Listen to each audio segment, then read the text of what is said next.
Suivez nos journaux. Sur la page Facebook et la chaîne YouTube.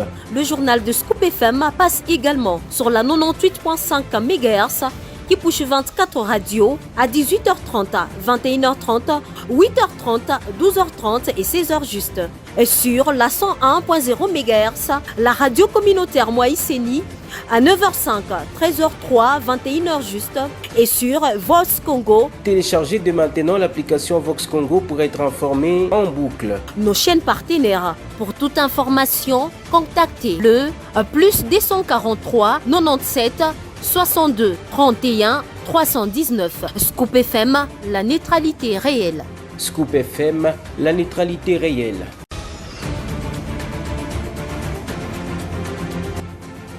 Une nouvelle session d'actualité sur votre radio et sur nos chaînes partenaires. Bienvenue à tous si vous nous rejoignez. Au sommaire, une explosion a eu lieu ce jeudi à la place de l'Indépendance à Bukavu, au sud Kivu, lors du meeting de Corneille Nangaa, coordonnateur de l'AFC M23. Selon le témoin présent sur les lieux du drame, au moins 4 corps sans vie ont été aperçus après le détonation. Vous aurez le détail au cours de cette édition du journal. Dans le reste de l'actualité, nous parlerons de la RDC victime d'une agression rwandaise depuis plus de 3 ans. Le condition pour sa participation à la 46e conférence ministérielle de l'Organisation internationale de la francophonie, à la délocalisation de l'événement en dehors du Rwanda. La ministre de la coopération internationale et francophonie l'a annoncé le mercredi 26 février 2025 via son compte X. Mesdames, Messieurs, voilà tout pour l'essentiel de l'actualité. Restez branchés car le développement, c'est tout de suite. La situation sécuritaire à l'est de la RDC, le président du Sénat fait appel à la mobilisation de la jeunesse et de la protection de l'intégrité territoriale suite au danger que court la République démocratique du Congo. En l'unité et à la cohésion derrière nos FARDC et Wazalendo ainsi qu'aux premiers citoyens de notre pays, Félix Antoine Tshisekedi Tshilombo a fait savoir Jean-Michel Sama Lukonde, dont je vous prie de l'écouter. L'intégrité territoriale et la souveraineté de notre pays est attaquée. Tout le monde le sait tous désormais par le Rwanda et ses supplétifs du M23. Hier, nous étions les seuls, République démocratique du Congo, à le dénoncer et le dire. Aujourd'hui, toute la communauté internationale le dénonce avec nous et le condamne. Ces actes barbares qui sont perpétrés à l'est de la République démocratique du Congo. Et cela au bénéfice de la diplomatie agissante de son Excellence, Monsieur le Président de la République, Félix Antoine Tshisekedi Tshilombo. Face à cette adversité, nous devons répondre par l'unité et la cohésion. Et donc ici, unité et cohésion d'abord derrière nos forces armées, et nos Wazalendo qui payent le prix suprême sur le terrain, là-bas à l'est du pays, mais aussi derrière le président de la République et son gouvernement. C'est aussi l'occasion de démontrer que nous pouvons nous mobiliser, spécialement les jeunes. La patrie est en danger et donc tout Congolais en général doit se mobiliser et tout Congolais du Grand Katanga en particulier doit se mobiliser également. Donc l'occasion de sensibiliser notre jeunesse quant à cela. Et bien sûr compatir avec nos compatriotes qui sont à l'est du pays, dans le nord et le sud Kivu, qui subissent ces affres et leur dire que nous souffrons avec eux et nous pleurons nos morts. Ça sera bien sûr aussi l'occasion maintenant que nous sommes ici en tant qu'élus d'avoir des échanges aussi sur la situation sécuritaire urbaine avec les autorités locales et de communier avec toute la population. Autre titre, la chef du gouvernement congolais, Judith Suminwa, a échangé mercredi 26 février avec la directrice générale de l'OMC sur la transformation de l'économie congolaise pour appuyer le processus de développement de la République démocratique. D'après la première ministre Judith Suminwa, la RDC a un tournant pour son développement, d'où, dit-elle, ils ont besoin d'avoir accès à beaucoup plus d'investisseurs dans le secteur privé. Mais, souligne-t-elle, il y a un certain travail à faire à leur niveau parce qu'ils veulent aller vers la diversification de l'économie, ils veulent la transformation avec toute une chaîne de valeur. À l'en croire, le gouvernement congolais a tant travaillé avec l'OMC pour appuyer également les femmes et jeunes qui œuvrent dans leur secteur.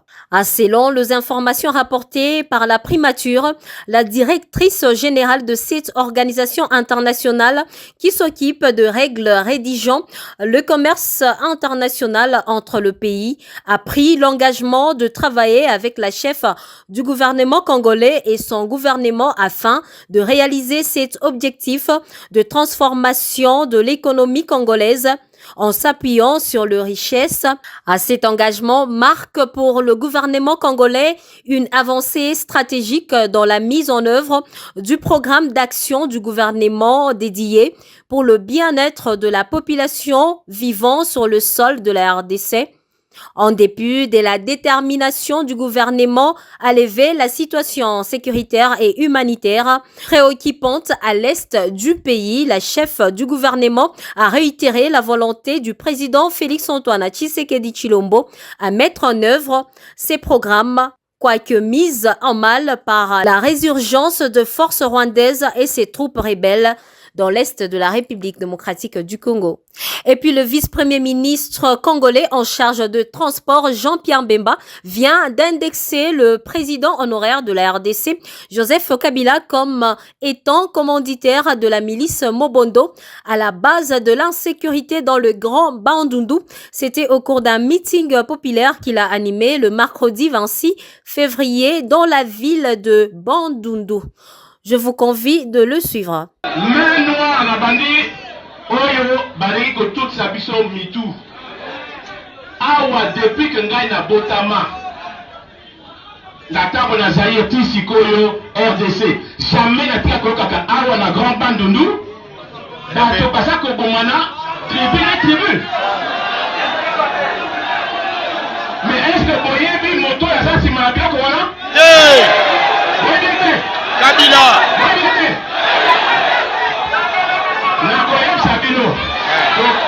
tokanga pe bato na bango bapesa pe biso renseignement nyonso nani azotinda mbongo nani akorompaka bango nani aza koboma bashefe na bino nyonso tu ezali Kabila bonani. C'était là le VPM du transport Jean-Pierre Mbemba. Dans le reste de l'actualité, l'ancien premier ministre congolais Adolphe Muzito s'est dit prêt à travailler avec le président Félix-Antoine Tshisekedi Tshilombo au regard de sa volonté de former un gouvernement d'union nationale en République démocratique du Congo. Cette position de Muzito se justifie d'après lui-même par la guerre d'agression qui est subie la partie est de la RDC menée par le Rwanda sous couvert de rebelles M23 AFC. Signalant tout de même que Félix Tshisekedi en date du 22 février dernier avait manifesté devant le cadre de l'Union sacrée de la nation son ambition de travailler avec toute la classe politique congolaise à travers un gouvernement d'union nationale. Comme annoncé en début de ces journaux, la République démocratique du Congo a annoncé son refus de participer à la 46e conférence ministérielle de l'Organisation internationale de la francophonie prévue à Kigali, à moins que le pays hôte soit changé. Cette position ferme de Kinshasa s'explique par une volonté de ne pas cautionner ce que considère comme guerre d'agression dans la partie est de la République démocratique du Congo. Le détail dans ses commentaires signés Nadège Kaboulé.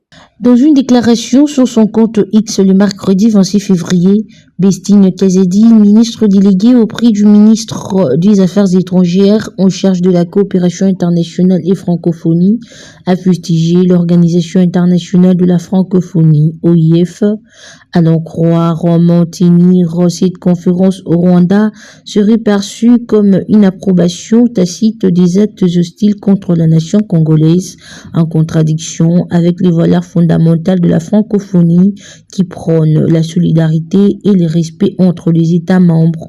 La RDC refuse de participer à la 46e conférence ministérielle de l'OIF francophonie à Kigali si les changements du pays hôte n'est pas opéré. Organiser cette conférence au Rwanda constituerait une caution tacite de l'agression contre la RDC et une transgression des valeurs portées par la francophonie.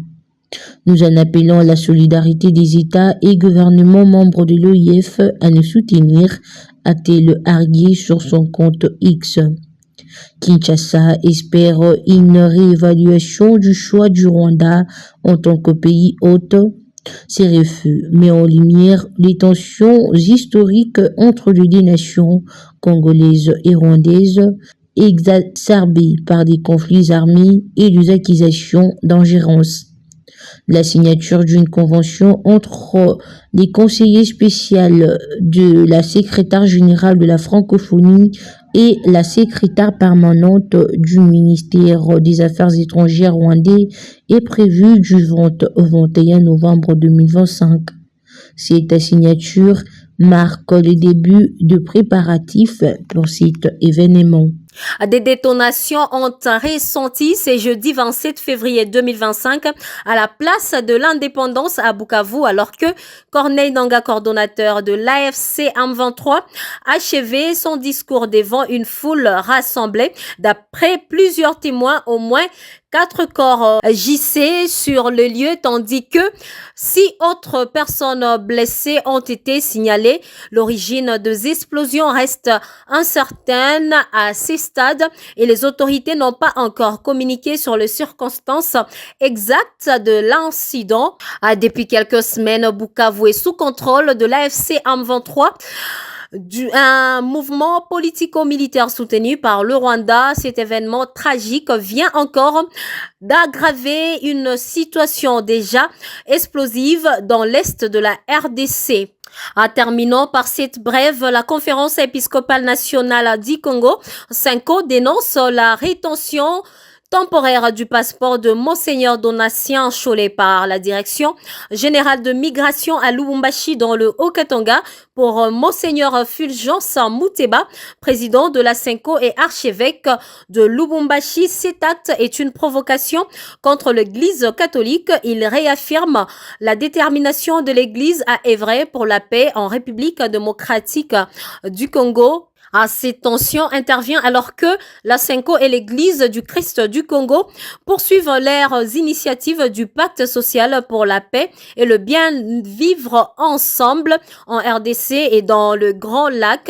Elles appellent à une mobilisation pour renforcer la cohésion sociale et trouver une issue pacifique au conflit à l'est de la République démocratique du Congo.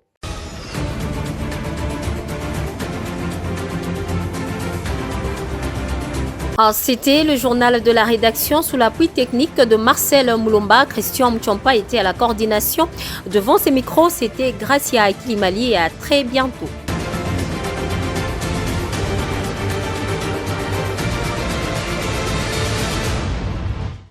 Suivez nos journaux sur la page Facebook et la chaîne YouTube. Le journal de Scoop FM passe également sur la 98.5 MHz qui push 24 radios à 18h30, 21h30, 8h30, 12h30 et 16h juste. Et sur la 101.0 MHz, la radio communautaire Moïseni à 9h05, 13h03, 21h juste. Et sur Vox Congo. Téléchargez dès maintenant l'application Vox Congo pour être informé en boucle. Nos chaînes partenaires. Pour toute information, contactez le +243 97 62 31 319. Scoop FM, la neutralité réelle. Scoop FM, la neutralité réelle.